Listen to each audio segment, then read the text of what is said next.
Assalamualaikum warahmatullahi wabarakatuh. Alhamdulillahi rabbil alamin. Assalatu wassalamu ala asrafil anbiya'i wal mursalin wa ala alihi wa ashabihi ajma'in, amma ba'd. Pertama-tama marilah kita ucapkan syukur kepada Allah Subhanahu wa ta'ala, mana hari ini kita masih diberikan kesehatan untuk dapat belajar PAI. Sholawat berangkaikan salam kita hadiahkan kepada junjungan kita, Nabi Muhammad SAW. Tafsir Surah Al-Kafirun. Quran Surah Al-Kafirun.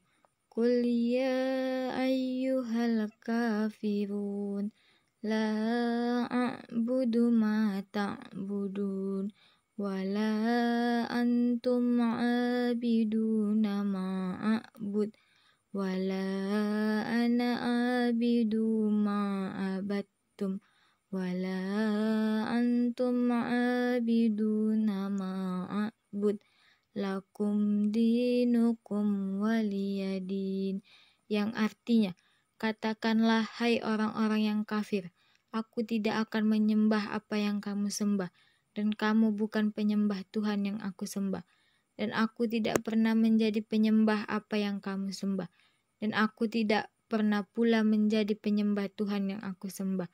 Untukmulah agamamu dan untukkulah agamaku. Terjemahan mufradat ayat. Kul, katakanlah, ya ayyuha, wahai orang-orang, al-kafirun, orang-orang kafir, la a'bud, aku tidak menyembah, ma ta'budun, apa-apa yang kalian sembah, wala, dan tidak, antum, kalian, abiduna, menyembah Tuhan, ma'abud, apa yang aku sembah, ana, saya, ma'abattum, apa yang kalian sembah, lakum, untuk kalian, dinukum, agamamu, waliya, dan bagi saya, dini, agama.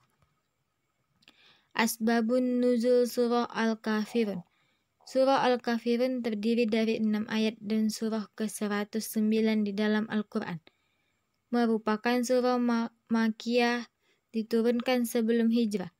Nama surah ini diambil dari kata Al-Kafirun pada ayat pertama yang artinya orang-orang kafir.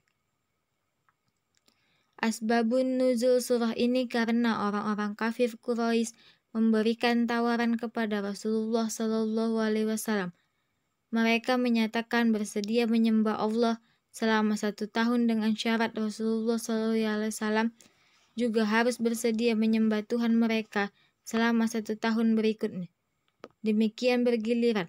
Akhirnya Allah Subhanahu wa ta'ala sendiri yang langsung menolak tawaran mereka dengan menurunkan surah ini. Keutamaan surah Al-Kafirun. Di antara keutamaan surah Al-Kafirun adalah sebagai berikut. Yang pertama, surah Al-Kafirun setara dengan 1/4 Al-Quran.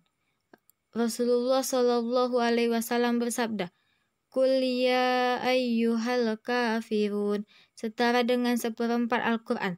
Tirmizi. Yang kedua, Rasulullah SAW membaca surah Al-Kafirun dan surah Al-Ikhlas dalam banyak salat, seperti salat sunnah fajar, qabliyah subuh, salat sunnah ba'diyah maghrib, dan salat sunnah witir.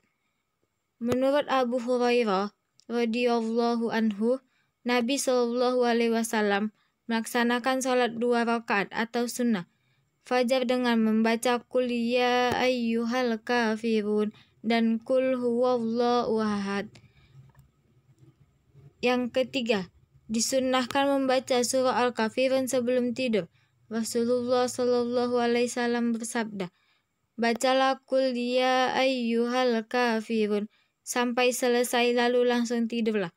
Sesungguhnya surat ini adalah pembebasan dari syirik. Hadis riwayat Abu Daud dan Tirmizi. Kandungan surah Al-Kafirun. mengikrarkan kemurnian tauhid, mengesahkan Allah Subhanahu wa taala dengan berlepas diri dari ketuhanan dan tata cara ibadah yang dilakukan oleh orang-orang kafir. 2. Penegasan identitas keislaman bahwa umat Islam memiliki agama yang berbeda dari agama-agama yang dimiliki umat-umat lain. Kemurnian tauhid. Dari ayat pertama hingga terakhir, surah ini menegaskan bahwa Rasulullah Shallallahu Alaihi Wasallam tidak akan pernah menyembah apa yang disembah oleh orang-orang musyrik. Umat Islam hanya menyembah Allah Subhanahu wa taala yang Maha Esa. Segala bentuk penyembahan kepada selain Allah Subhanahu wa taala adalah praktek kekufuran dan kesyirikan yang mengeluarkan seseorang dari agama Islam. Itu sebabnya penolakan untuk mencampur adukkan antara tauhid dan kesyirikan dalam surah Al-Kafirun merata pada semua ayat. Pada ayat pertama, Allah memerintahkan Rasulnya memanggil orang-orang kafir dengan tegas. Ya ayyuhal kafirun, hai orang-orang kafir. Padahal biasanya Al-Quran memakai panggilan yang lebih halus seperti ya ayyuhan nas, wahai sekalian manusia. Pada ayat kedua dan ketiga, la a'budu ma ta'budun, wala antum abiduna ma a'bud. Demikian juga orang-orang kafir dilarang untuk ikut-ikutan melakukan ibadah kepada Allah Subhanahu wa taala. Sedangkan mereka masih berada dalam kekufuran. Mereka baru boleh melakukan ibadah kepada Allah Subhanahu wa taala jika sudah menganut agama Islam. Pernyataan ini diulang kembali pada ayat kelima dan keempat dan kelima sebagai berikut. Ayat keempat dan kelima adalah penegasan makna dari dua ayat sebelumnya, kedua dan ketiga untuk masa lampau, sedangkan ayat keempat dan kelima untuk masa yang akan datang. Jadi larangan tersebut mencakup seluruh waktu. Penegasan identitas keislaman. Ayat terakhir. Lakum dinukum waliyadin.